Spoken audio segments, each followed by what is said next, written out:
world leaders attending COP26 need to agree on urgent action to slow global heating and prevent an impending climate catastrophe. The world is on average 1 degree Celsius hotter than it was in the late 1800s.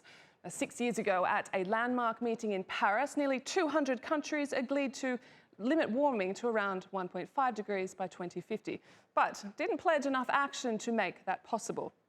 The world's richest nations, responsible for 75% of greenhouse emissions, aren't even sticking to conservative pledges, so we are barreling towards 1.5 degrees.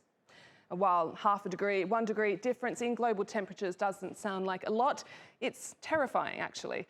It'll mean widespread natural disasters, destroyed ecosystems, food and water insecurity, leading to what scientists describe as untold human suffering. COP26 is said to be a make or break year. Countries are so off track they have to come with ambitious plans, or the summit and the Paris Agreement will be a mockery. This is also the final year for wealthier nations to raise $100 billion to fight the impact of the climate crisis in poorer countries. They've missed their targets for several years. And if they miss it this year, it undermines trust, and poorer countries may not play ball. Then there are countries trying to undermine the summit. Some of the world's biggest polluters have been trying to water down the findings of a UN climate report. Greenpeace attained files, which it says reveals China, India, Japan and Australia are among some of the nations that lobbied scientists to downplay the need to phase out fossil fuels. Even COP26 President Alok Sharma says securing a deal in Glasgow is going to be tougher than ever. Regardless, climate activists say the pledges are meaningless.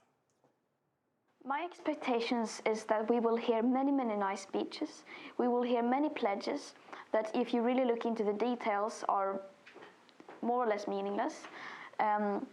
But they just say them in order to have something to say, in order for media to have something to report. And then I expect things to continue to remain the same.